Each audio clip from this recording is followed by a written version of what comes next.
3.0. So one of the things I talk about in the leaders call, do you guys remember what we talked about? Yeah, I mean, we talked about how do you know when you have a great relationship, and what we concluded was you're in a great relationship when each party feels like they're getting more out of the relationship. Right. That is the concept. And I know, how do you know? I don't know. You guys figure it out. That I don't know yet. It's good to know that's what we need to strive for, is that both party in the relationship, what makes it great is both party feels that they're getting more out of the relationship.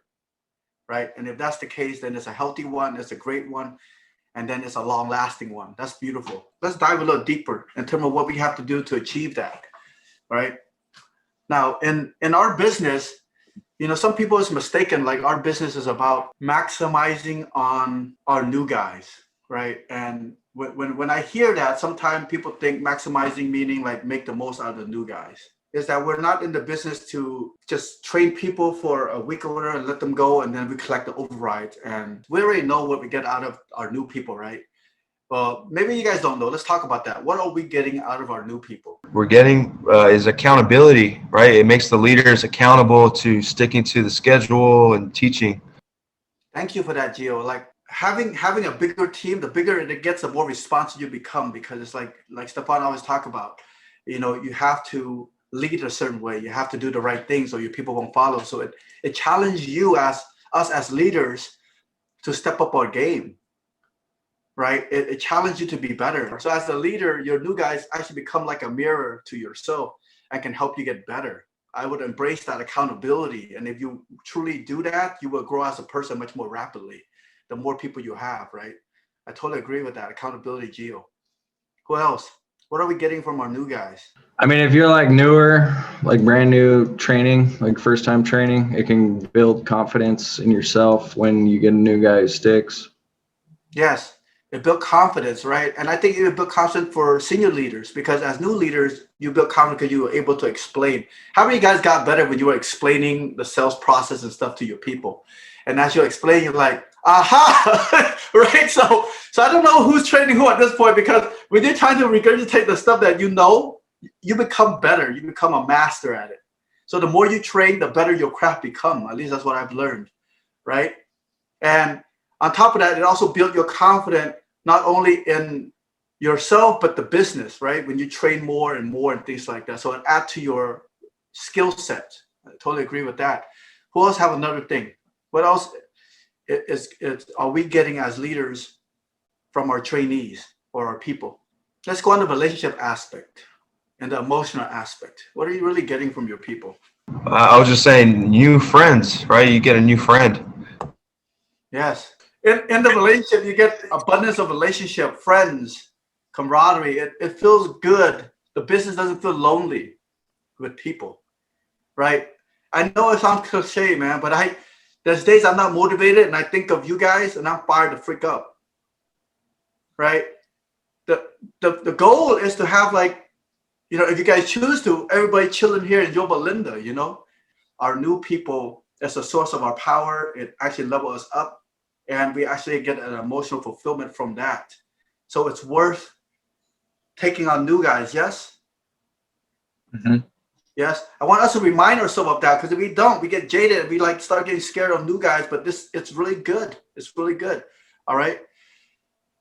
So what is the new guys getting from us that we can feel good about? I was gonna say like mentorship. Right. So mentorship. This is like Andy. I always think he's getting a lot out of the relationship with him and I. I feel the same way. I feel like I'm getting more out of a relationship than Andy is. And the reason why I say that is because him believing in me and starting the company together and all that gave me a whole new set of confidence. Like, if it wasn't for him, I wouldn't think that this is possible, to be quite honest, because I felt time after time after time again to try to create this millionaire that I envisioned in my head, right? That this is possible. But he proved it out, and he gave me an extra set of confidence, right? And I feel very grateful to have him, right? And I've learned so much from him as well, like, because I also learned as I'm mentoring him that there's a whole set of skills that is unlocked with Andy, right? I see the beauty in people, because there's something I'm really good at, that I really own that, many few people can't beat me on, right? I'm very resilient. In time of obstacle and things, that's like I'm fully myself. I don't know how to explain it, but like I am like a beast. And the special power comes in the form of like simplification, right? He makes things so simple. He makes things duplicatable. Sometimes I complicate the shit out of things, And then it's like, oh, just do this, and then we're like, oh yeah, And then it's like done, right? He makes things possible. He's the possible guy, right?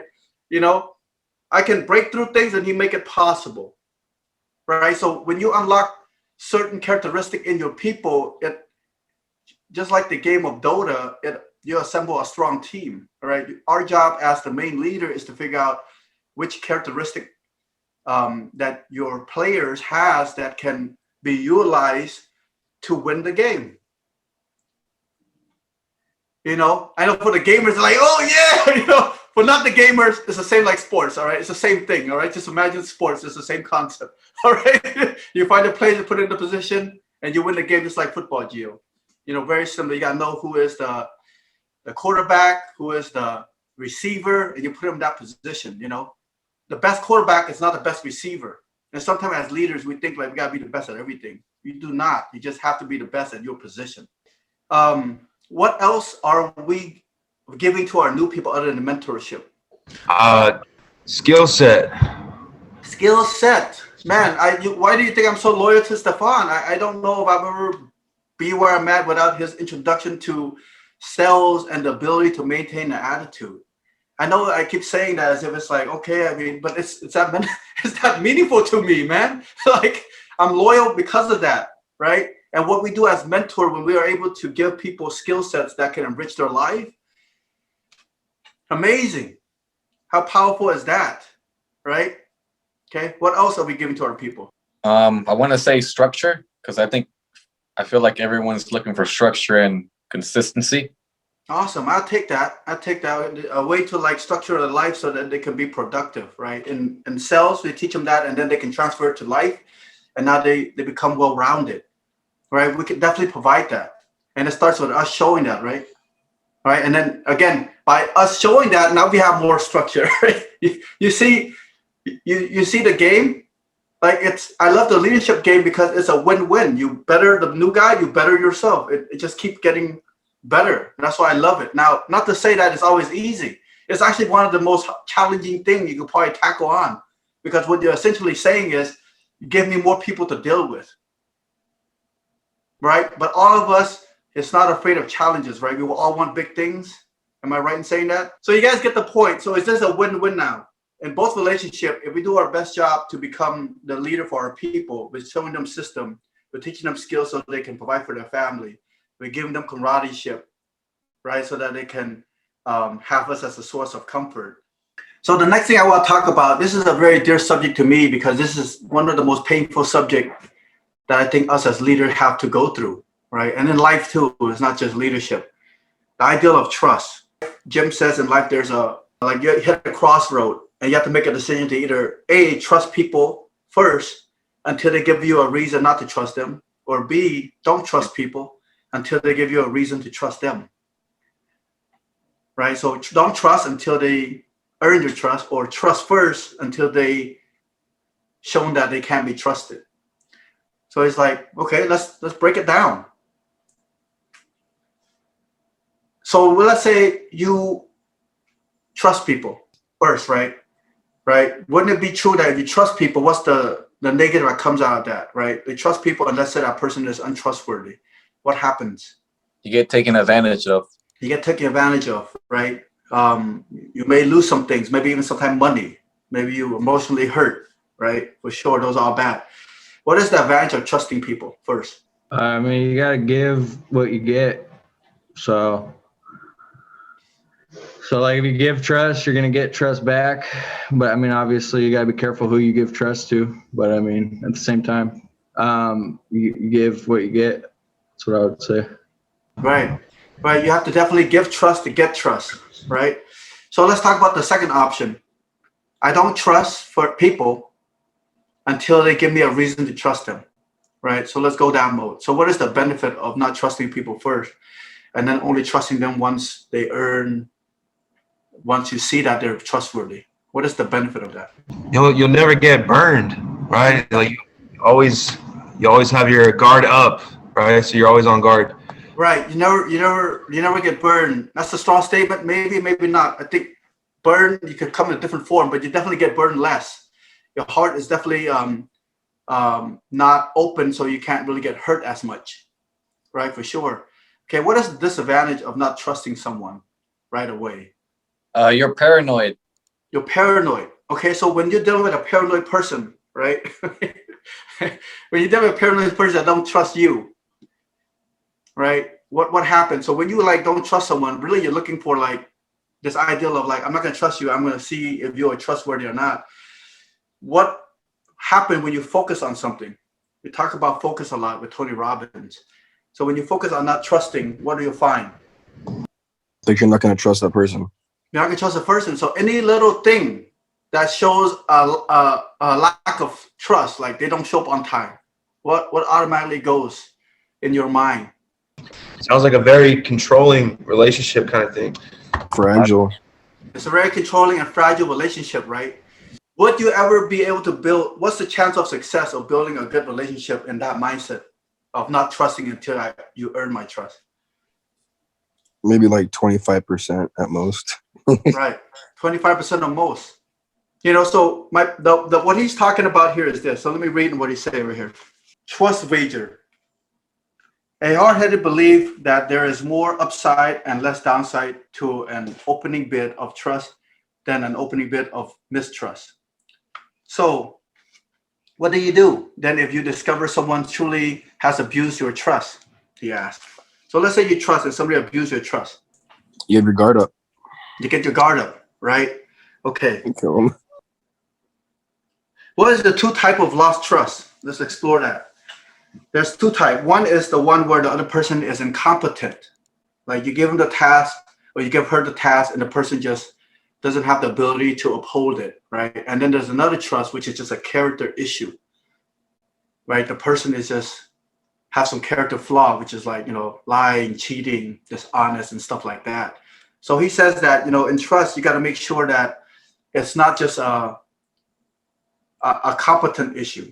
Like, for example, you trust a new guy with one of your leaders and he screwed up, right? He didn't train correctly. Now, did he not train correctly because he lacked skills, or did he not train correctly because he was just a lazy sack and didn't want to show up and not take care of his people? It's two different things. So before you go into not trusting, he says, make sure that it's the second one, which is the lack of character, not incompetency. So you got to ask question first, right? Instead of assuming that the person totally tried to screw you or don't care about their people or you don't, you know, all that stuff. You want to make sure it's not just a competent issue. Going to a relationship again, because I like to bring this up because we all want a healthy relationship with our significant others, right? A lot of time we get mad and we think the other person do this on purpose or don't care about us.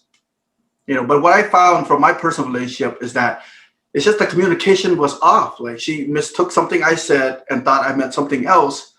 And it was just that, not that she didn't care. It was just that she was raised differently, different mindset. So therefore she just didn't understand what the outcome should be or what I wanted the situation to be. So it needs more communication and more training. A lot of times it's like that.